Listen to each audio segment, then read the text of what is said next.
메르스로 확진된 후 국가 지정 입원 치료 병상에서 치사율은 약 40%로 알려져 있고 현재까지 개발된 백신 및 치료제는 없습니다.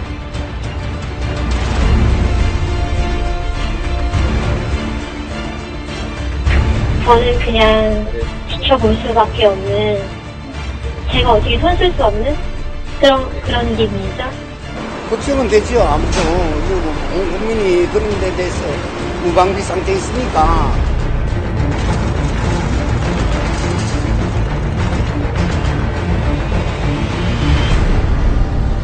중동호흡기 증후군 메르스. 이름에서 짐작하셨겠지만 지난 2012년 중동에서 처음 발생했습니다. 그동안 우리나라에는 감염 환자가 없었기 때문에 상대적으로 국민들의 관심은 덜한 편이었는데요. 그런데 지난 20일 중동을 다녀온 한 남성으로부터 시작된 이 병은 순식간에 그와 함께 있었던 가족과 의사 그리고 간호사에게 퍼져나가고 있습니다. 이 메르스는 과연 얼마나 무서운 병일까요? 그리고 우리는 잘 대처하고 있을까요? 국내 첫 메르스 바이러스 감염 환자는 보름 동안 중동을 다녀온 사람이었습니다. 발열과 기침 등 이상 증세로 8일 동안 병원 4곳을 옮겨 다니며 치료를 받았지만 쉽게 낫지 않았습니다.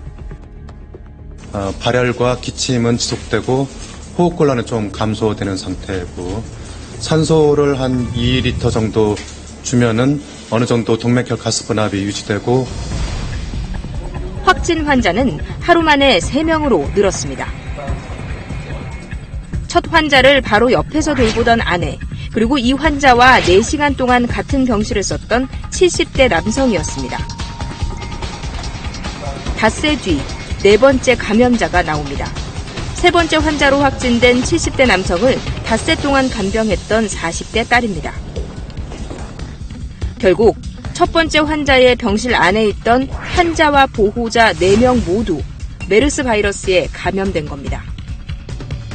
국민 여러분께 걱정과 심려를 끼쳐드려 국민 건강을 책임지고 있는 보건당국의 수장으로서 송구스럽게 생각합니다. 4번째 감염자가 나온 뒤 하루도 안 돼 메르스 의심 신고가 접수됐습니다. 첫 번째 환자를 진료한 50대 의사와 20대 간호사였는데 모두 메르스 확진 판정을 받았습니다. 곧이어 첫 번째 환자와 같은 병동을 사용했던 71세 남성, 또 다른 간호사도 메르스 감염이 확인됩니다. 모두 첫 번째 환자가 확진 판정을 받기 전 병원 4곳을 옮겨 다니는 과정에서 접촉한 사람들입니다. 빨리 좀 조치를 취했어야 됐는데 초기 진단, 1차 진단이 되는 기간이 한 열흘 가까이 길어졌다는 점이 밀접 접촉자를 양산하는 그런 원인이 됐고, 메르스 환자 가운데 상태가 위중한 사람은 70대 남성 등 3명이고 나머지는 비교적 양호한 수준인 것으로 알려지고 있습니다. 증상이 나타난 감염 환자와 직접 접촉한 사람, 그리고 이런 1차 접촉자와 밀접하게 같이 있었던 사람은 격리 대상입니다. 모두 120여 명입니다. 이들은 현재 자가격리, 즉 스스로 다른 사람과의 접촉을 피하도록 되어 있습니다. 자가격리 대상자에게는 매일 2번씩 전화로 상태를 점검하고 있습니다. 하지만 불안감은 갈수록 높아지고 있습니다. 애들은 내가 챙겨줘야 되는 거잖아요. 자가격리라는 게 가족이 더 많으면 많을수록 훨씬 더 힘들 거고 그렇게 어설프게 하면 안 되죠. 메르스 바이러스 발생 초기 보건당국의 대응 기준은 국제 기준인 체온 38도에 맞춰져 있었습니다. 3번째 환자를 간호하다 메르스에 감염된 40대 여성은 아버지를 간병할 때 두통 등 감기 증세를 호소하며 검사를 해달라고 요청했지만 받아들여지지 않았습니다. 열이 38도를 넘지 않았다는 이유 때문이었습니다. 고열이 있어야죠. 38도 이상의 고열로 돼 있을 겁니다. 그리고 지금 이열이라고 하는 거는 그런 식으로 하면 모든 게 다 의사 환자들이 엄청 많아요. 3번째 환자의 아들이자 4번째 환자의 동생인 40대 남성도 비슷한 경우입니다. 이 남성은 지난 16일 최초 감염자 4명이 사용했던 병실에 2시간 정도 함께 있었고 아버지가 병원을 옮긴 뒤에는 하룻밤을 같이 보내기도 했습니다. 엿새 뒤와 여드레 뒤, 37도 안팎의 열과 두통으로 2차례나 병원을 찾았지만 별다른 조치를 받지 못했습니다. 2번째로 병원을 찾았을 때는 스스로 3번째 환자의 아들이라는 사실을 밝히기도 했습니다. 텔레비에 나왔던 그분이 저희 아버님입니다. 피 검사를 한다고 이 병원에서는 안 되죠? 네. 그랬더니 예, 저희 병원에서는 안 됩니다 얘기를 하고 지금 뭐 쉬는 날이고 가서 해보는 만한 데가 병원이 없죠 이렇게. 보건당국은 다시 이틀이 지나서야 이 남성에 대해 격리 조치를 내렸습니다. 체온이 38도 이하라도 환자와 밀접하게 접촉한 경우에는 격리 수용하기로 방침을 강화한 것입니다. 확진이 되게 되면은 그 증상이 없는 사람 없는 그 가족들은 밀접 접촉자로 구분이 돼서 가택격리를 하고 보건요원에 이제 여러 가지 그 감독을 받게 됩니다. 그 따님에 대한 것만 주목을 하고 아드님에 대한 것들, 다른 가족이 있는 거에 대한 주목을 저희가 못했고. 그러나 이 남성은 이미 열이 있는 상태로 중국 출장길에 오른 뒤였습니다. 국내에 있는 역학조사관을 이제 중국에 파견하는 부분들을 좀 협의를 했고 관례에 따라서 상당히 그 곤란함을 표시를 하는데 다만 WHO를 통해서 협조가 들어오게 되는 경우에는 긍정적으로 검토할 수 있다라고 하는 답변을 받아놨습니다. 지난 19일까지만 해도 메르스 바이러스 청정국이었던 우리나라는 불과 11일 만에 전 세계에서 중동 다음으로 많은 메르스 환자 발생국이 되었습니다.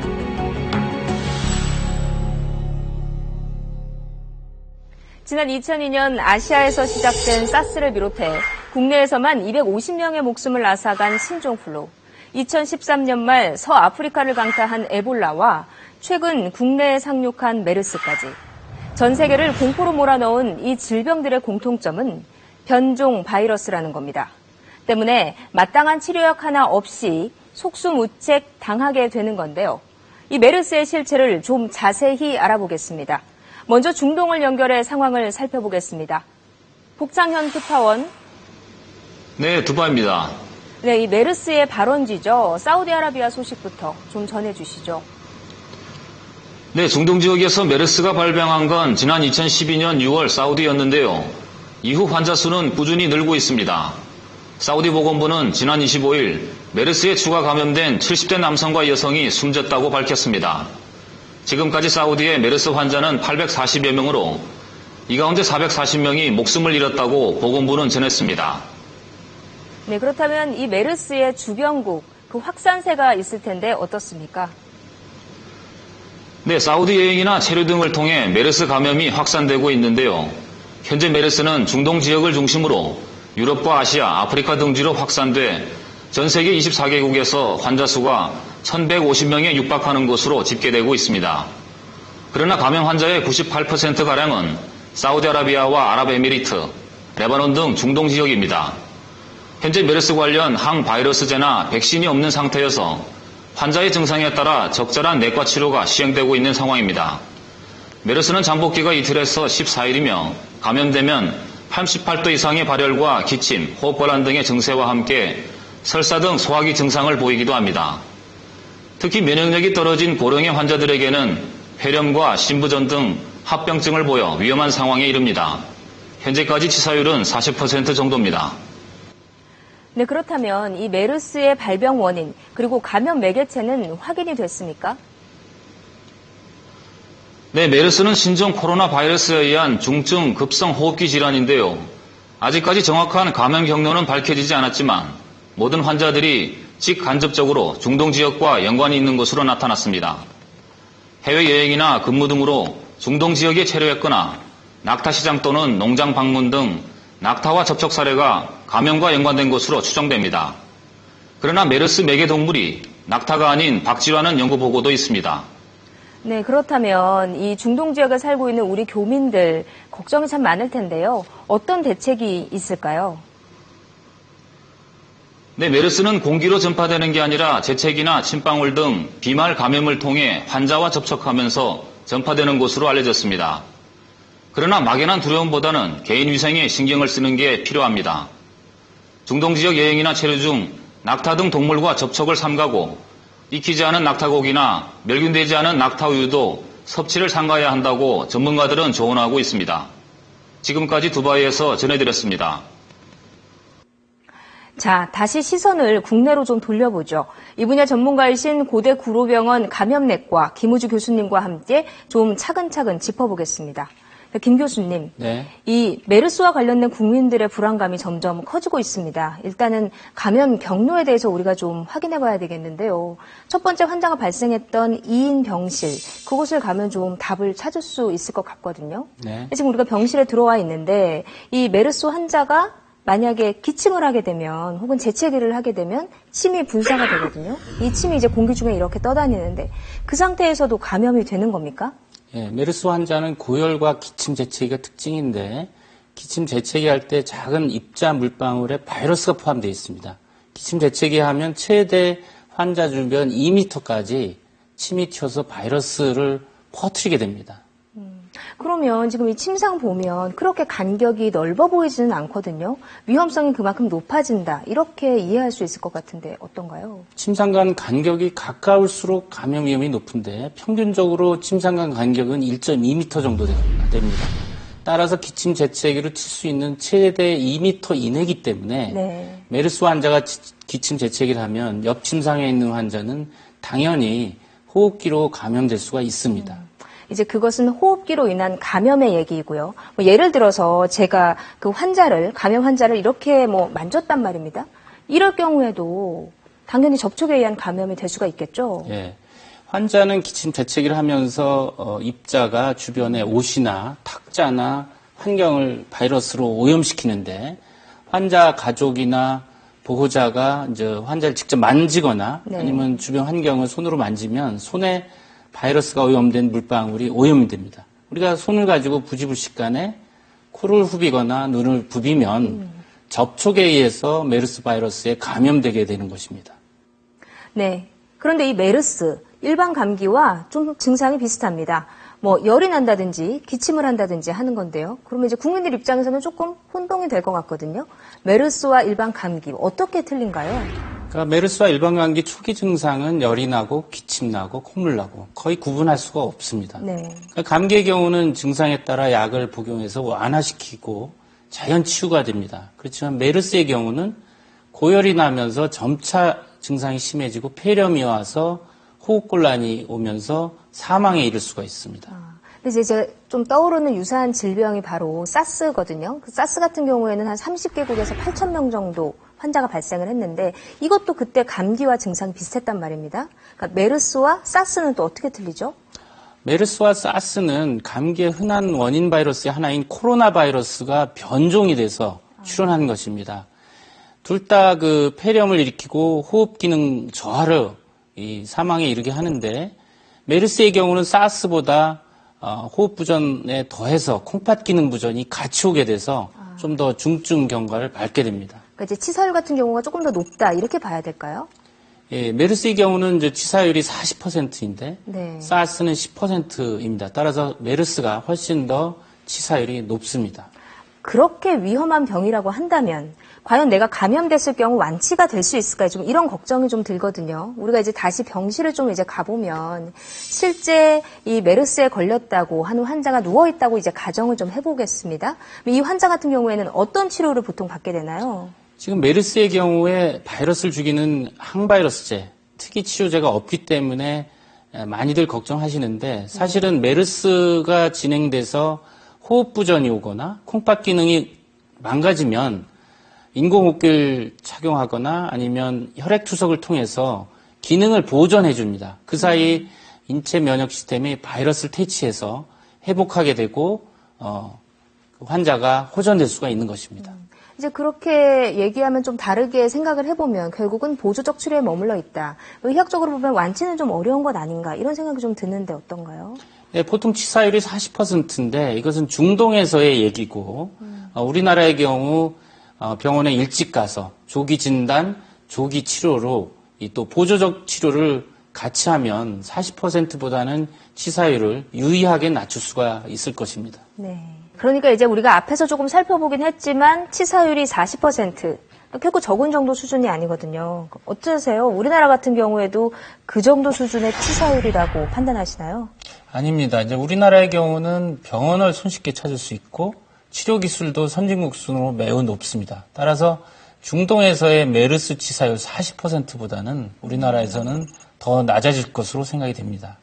누가 감염됐는지도 중요하겠네요. 뭐 예를 들면 진행이 많이 된 사람이 오거나 아니면 나이가 많은 사람이 감염됐을 경우에는 그만큼 사망 확률은 높아질 수밖에 없잖아요. 메르스의 경우도 고령자, 당뇨병, 만성 폐질환, 신장질환, 그러니까 면역 저하 환자의 경우는 경과가 더 중증으로 가서 사망률이 더 올라가게 됩니다. 따라서 메르스의 경우 조기 발견과 조기 치료가 매우 중요합니다. 자, 우리가 이제 여러 가지 얘기를 좀 나눠봤는데요. 결국은 내가 혹은 나의 가족들이 어떻게 하면 메르스로부터 좀 안전할 수 있을까 하는 것들이 대부분의 시청자분들 생각하시는 것일 텐데 어떤 예방법 혹은 어떤 대처법이 좀 있을까요? 우선은 지금 메르스는 사우디 중동 지역에서 주로 유행하고 풍토병처럼 발생하고 있습니다. 네. 특히나 사우디의 낙타가 이 메르스 바이러스를 보유하고 사람을 감염시키기 때문에 그 최근에 뭐 낙타 여행 같은 것도 그동안 많이 있었잖아요. 네, 위험한 거죠? 네, 맞습니다. 이 낙타를 직접 접촉하거나 낙타를 타거나 낙타 생우유를 마실 때 메르스 코로나 바이러스의 감염 위험이 있기 때문에 삼가하셔야 됩니다. 그리고 중동 지역에 가면은 메르스 유사 환자들이 기침이나 고열로 있을 수가 있는데 이분들 접촉을 피하시고 피할 수가 없을 때는 마스크를 준비하셨다가 착용하시거나 또 수시로 손을 씻는 습관을 길들이셔야 됩니다. 뭐 예를 들면은 그 메르스와 관련된 뭐 여러 가지 질병, 그러니까 그 이상 증세, 예를 들면 38도 이상의 내가 열이 났다. 근데 내가 중동을 다녀왔다. 그런 경우에는 뭐 병원을 빨리 가봐야 되겠네요. 중동 지역을 갔다 와서 최대 잠복기 2주 이내에 갑자기 열이 나면서 기침, 콧물이 나오면 메르스를 처음 의심해야 되고 가까운 의료기관에 가서 반드시 중동을 갔다 왔고 메르스가 의심될 수가 있으니까 검사를 해주십시오 하시는 것이 좋겠습니다. 정부에서 내놓은 대책 중에 하나가 바로 자가격리라는 게 있습니다. 자가격리. 그러니까 우리 집에서 스스로 내가 격리를 한다는 의미인데요. 근데 사실 이제 집 같은 경우에는 가족들도 있고 또 뭐 이렇게 화장실이나 뭐 이런 경우에는 어쩔 수 없이 같이 쓸 수밖에 없거든요. 그러면 이제 저희들이 생각을 할 때는 그것이 과연 격리가 되는가 이런 의심이 좀 들거든요. 어떠세요? 이제 보건당국에서 말하는 자가격리 어떻게 이루어지고 있고 실효성이 좀 있다고 보십니까? 이제 자가격리는 격리된 분이 독방에 혼자 생활하는데 식사할 때나 화장실 공동 사용하는 공간에서는 마주칠 수가 있습니다. 그런 경우는 마스크를 착용하고 2m 이상 간격을 띄우고 있어야 됩니다. 그리고 화장실 같은 경우는 이를 보신 다음에 표면을 소독제로 다 닦으셔야 됩니다. 바이러스가 남아있을 수 있어서 가족한테 옮길 수가 있기 때문에 손 씻기도 자주 해야 됩니다. 그리고 하루에 아침 저녁으로 2번 체온재서 유사시 증상이 있으면 보건소에 연락을 해서 빨리 진찰을 받는 것이 좋겠습니다. 아니 그러면 이제 그런 과정들이 나는 너무 번거롭다 혹은 그럼에도 불구하고 내 가족들에게 혹시나 감염이 될 수가 있다. 이런 걸 좀 우려하는 사람들이 분명히 있을 거란 말입니다. 그 자가격리 대상자 중에. 그러면 아예 이런 분들은 다른 정말 차단된 다른 공간에서 격리하는 것 이런 것도 좀 하나의 방법일 수 있지 않을까요? 네, 맞습니다. 이제 보건당국에서도 자가격리가 좀 싫다는 분을 위해서 국가가 이제 격리시설을 따로 마련해서 선택사항으로 집이 아닌 국가가 지정한 격리시설에서 격리를 받으셔도 됩니다. 교수님, 좋은 말씀 감사합니다. 네. 메르스 바이러스에 감염된 뒤 잠복기를 거쳐 증상이 나타나면 전염될 가능성이 높아집니다. 그만큼 감염 초기 환자 혹은 감염 가능자에 대한 발빠른 대처가 중요합니다. 외국을 오가는 공항 이용객을 상대로 한 보다 엄격한 입국 검역 시스템과 1차 의료기관의 감시 기능 강화, 국민 신고에 민감하게 반응하는 등 적극적인 대책이 필요한 시점입니다.